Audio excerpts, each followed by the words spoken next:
माननीय प्रधानमंत्री जी नमस्कार। मेरा नाम पुण्य सुन्या है। मैं कक्षा 11वीं की छात्र हूँ। मेरे विद्यालय का नाम विवेकानंद केंद्र विद्यालय निर्जुली, डिस्ट्रिक्ट पापुमपारे, स्टेट अरुणाचल प्रदेश है।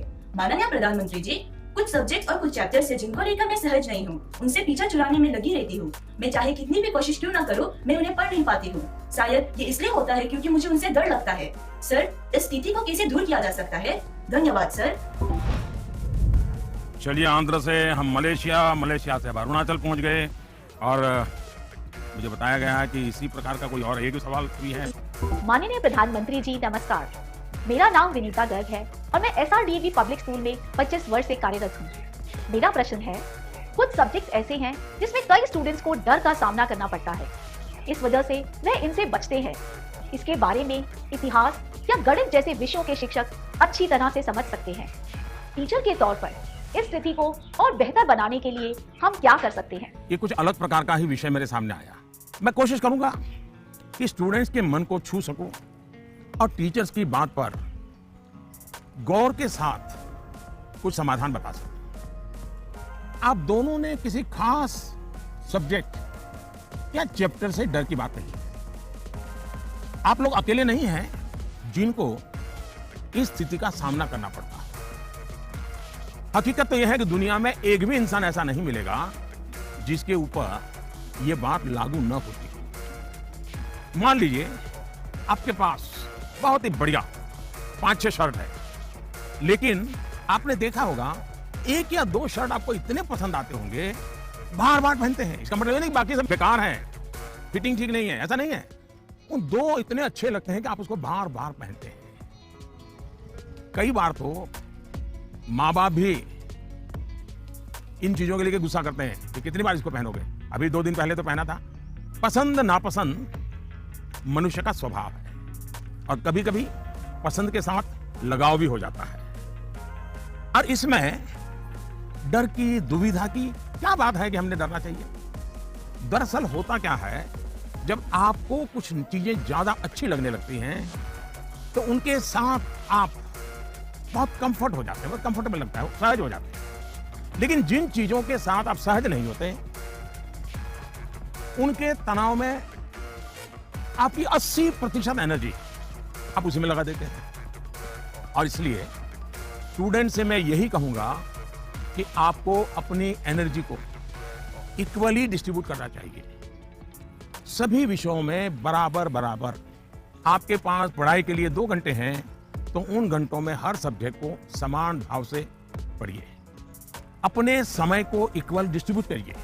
साथियों, आपने देखा होगा टीचर्स, माता पिता हमें सिखाते हैं कि जो सरल है वो पहले करें। ये आम तौर पर ये कहा जाता है और एग्जाम में तो खास तौर पर बार बार कहा जाता है जो सरल उसको पहले करो भाई, जब टाइम बचेगा तब वो कठिन है उसको हाथ लगाना। लेकिन पढ़ाई को लेकर मैं समझता हूं ये सलाह आवश्यक नहीं है और उपयोगी नहीं है। मैं जरा इन चीज को अलग नजरिए से देखता हूं। मैं कहता हूं जब पढ़ाई की बात हो तो कठिन जो है उसको पहले लीजिए। आपका माइंड फ्रेश है, आप खुद फ्रेश हैं, उसको अटेंड करने का प्रयास कीजिए। जब कठिन को अटेंड करेंगे तो सरल तो और भी आसान हो जाएगा। मैं अपना अनुभव बताता हूं। जब मैं मुख्यमंत्री था, तो प्रधानमंत्री बना, तो मुझे भी बहुत कुछ पढ़ना पड़ता है, बहुत कुछ सीखना पड़ता है, बहुतों से सीखना पड़ता है, चीजों को समझना पड़ता है। तो मैं क्या करता था, जो मुश्किल बातें होती है, जिसके निर्णय थोड़े गंभीर होते हैं, मैं मेरे सुबह जो शुरू करता हूं तो कठिन चीजों से शुरू करना पसंद करता हूं। मुश्किल से मुश्किल चीजें मेरे अफसर मेरे सामने लेकर के आते हैं, तो उनको मालूम है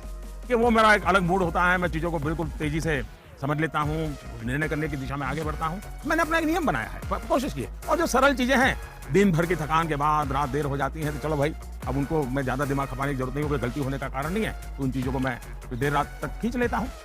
लेकिन सुबह जब उठता हूं तो फिर कठिन से ही मुकाबला करने के लिए निकल पड़ता हूं। दोस्तों, एक और बात हमें अपने आप से सीखनी चाहिए। आप देखिए, जो लोग जीवन में बहुत सफल हैं वो हर विषय में पारंगत नहीं होते, लेकिन किसी एक विषय पर, किसी एक सब्जेक्ट पर उनकी पकड़ जबरदस्त होती है। अब जैसे लता दीदी हैं, लता मंगेशकर जी की पूरी दुनिया में नाम है, हिंदुस्तान की हर जुबान पे नाम है। लेकिन अगर कोई जाकर के उनको कहेगा आज हमारे क्लास में आइए और ज्योग्राफी पढ़ाइए, हो सकता है वो न भी पढ़ा पाए, पढ़ा भी पाए, मैंने क्या कहता हूं वो पढ़ा पाए न पढ़ा पाए, लेकिन लता जी की महारत ज्योग्राफी में शायद न भी हो, लेकिन संगीत की दुनिया में उन्होंने जो किया हुआ है, एक विषय पर जिस प्रकार से अपना जीवन खपा दिया है, आज वो हर एक के लिए प्रेरणा का कारण बन गई है। और इसलिए आपको भले कुछ सब्जेक्ट मुश्किल लगते हो, ये कोई आपके जीवन में कोई कमी नहीं है। आप बस ये ध्यान रखिए कि इस मुश्किल लगने वाले सब्जेक्ट की पढ़ाई से खुद को दूर मत कीजिए, उसे भागिए मत। वहीं टीचर्स के लिए मेरी सलाह ये है, वो विद्यार्थियों से उनको टाइम मैनेजमेंट के संबंध में, उसके तौर तरीके के संबंध में, सिलेबस के बाहर जाकर के भी कभी उनसे बातें करें, उनसे चर्चा करें, उनको गाइड करें। विद्यार्थियों को टोकने के बजाय उन्हें गाइड करें। टोकना, रोकना, उसका प्रभाव मन पे और ज्यादा नेगेटिव फैलता है।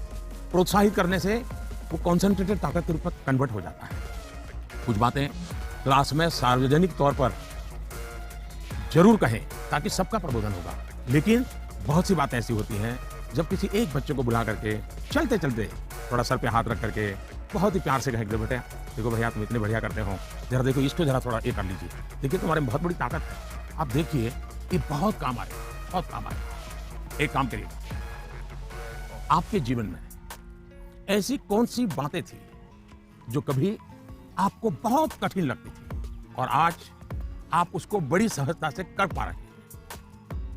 ऐसे कुछ कामों की लिस्ट बनाइएगा। जैसे साइकिल चलाना कभी आपको कठिन लगा होगा, लेकिन अब वही काम आप बहुत सरलता से करते लेते होंगे। कभी तैरने की बात आई होगी, बहुत डर लगा होगा, उतरने से भी डर लगा होगा, लेकिन आप अच्छे तरह आज तैरना सीख गए होंगे और जो कठिन था उसको आपने कन्वर्ट कर दिया। आपके जीवन में ऐसी सैकड़ों चीजें होगी।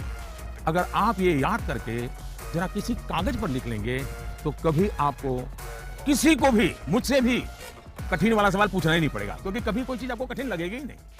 मुझ पर भरोसा कीजिए दोस्तों।